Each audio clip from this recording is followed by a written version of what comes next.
Saudara-saudariku yang terkasih, bacaan Injil hari ini berbicara tentang seorang gembala yang bersuka cita karena menemukan seekor domba yang tersesat. Demikian pula tentang Allah di surga yang bersuka cita karena satu orang manusia bertobat. Itu artinya bacaan Injil hari ini berbicara tentang dosa yang dilakukan oleh manusia dan kerahiman yang ditunjukkan oleh Allah. Mungkin perlu kita menyadari apa itu dosa. Dalam Katekismus Gereja Katolik nomor 1849,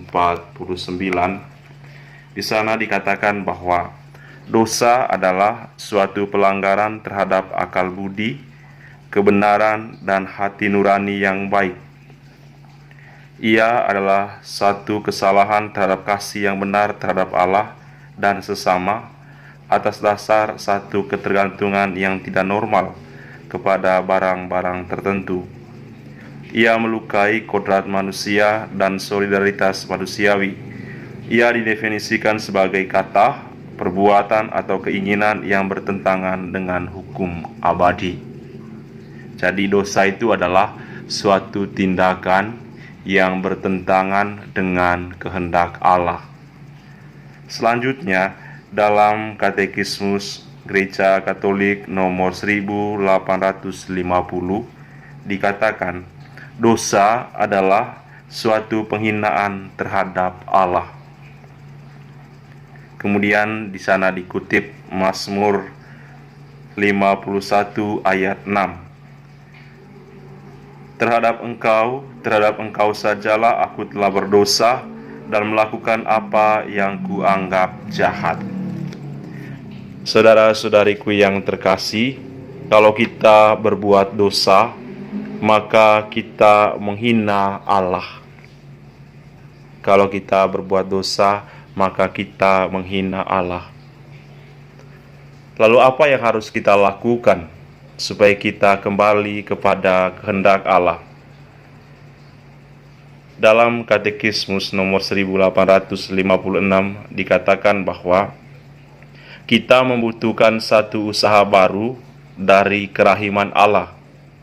Jadi kita membutuhkan kerahiman Allah, dan di sisi lain sebagai manusiawi kita membutuhkan suatu pertobatan hati yang secara normal diperoleh dalam sakramen pengakuan.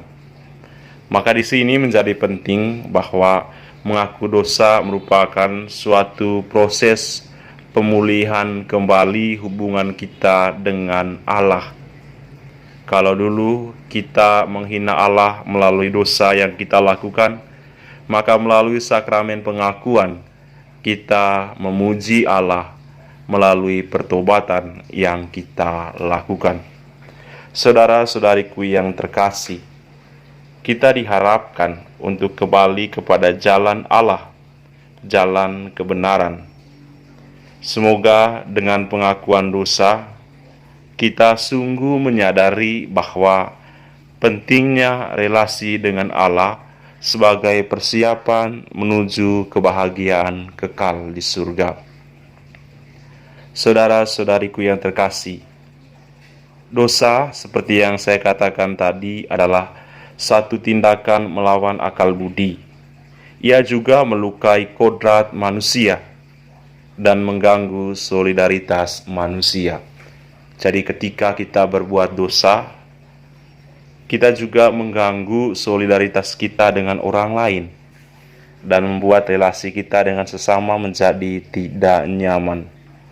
Oleh karena itu, bacaan Injil hari ini sungguh merupakan pencerahan bagi kita agar kita mau berbalik kepada Allah, mau menerima kerahiman dan belas kasihan-Nya.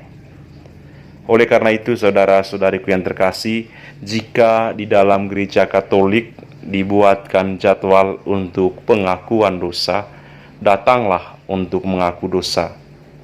Biarkanlah diri kita yang tersesat ditemukan kembali oleh Allah, sehingga terjadi sukacita yang besar di dalam kerajaan surga karena anak kesayangannya bertobat dan mau bergabung kembali dengan gerejanya yang kudus. Mari kita membuka hati untuk kerahiman dan belas kasihan Allah, karena hanya dengan kerahiman dan belas kasihan Allah kita dapat menemukan kembali jati diri kita sebagai anak-anak Allah. Tuhan Yesus akan menjaga dan menguatkan kita untuk selalu setia kepada kehendak Allah. Bapak, Ibu, saudara-saudariku yang terkasih, supaya kita mendapatkan belas kasihan Allah, kita juga harus mengakui kesalahan kita, tentu melalui sakramen pengakuan dosa. Kita bisa mengutip apa yang dikatakan oleh Rasul Yohanes dalam 1 Yohanes bab 1 ayat 8 sampai ayat 9. Jika kita berkata bahwa kita tidak berdosa, maka kita menipu diri kita sendiri dan kebenaran tidak ada di dalam diri kita. Jika kita mengakui dosa kita, maka Ia adalah setia dan adil, sehingga Ia akan mengampuni segala dosa kita dan menyucikan kita dari segala kejahatan. Percayalah saudara-saudari, pengakuan dosa yang kita lakukan melalui sakramen pengakuan membuat kita pertama mendapat pengampunan dari Allah, dan yang kedua, kita pun disucikan oleh Allah dan dibebaskan dari segala kejahatan yang telah kita lakukan. Mari terus hidup dalam harapan akan belas kasihan dan kerahiman Allah, karena tujuan hidup kita adalah Allah. Tujuan hidup kita adalah kesatuan dengan Dia di dalam kerajaan-Nya yang kudus. Tuhan memberkati kita semua. Mari kita menerima berkat Tuhan. Tuhan sertamu dan sertamu juga, Anda sekalian, keluarga dan komunitas, usaha-usaha dan niat-niat baik kita dilindungi dan dibimbing oleh berkat Allah yang Maha Kuasa, Bapa dan Putra dan Roh Kudus. Amin. Selamat berkarya untuk Anda semua, sehat dan bahagia selalu.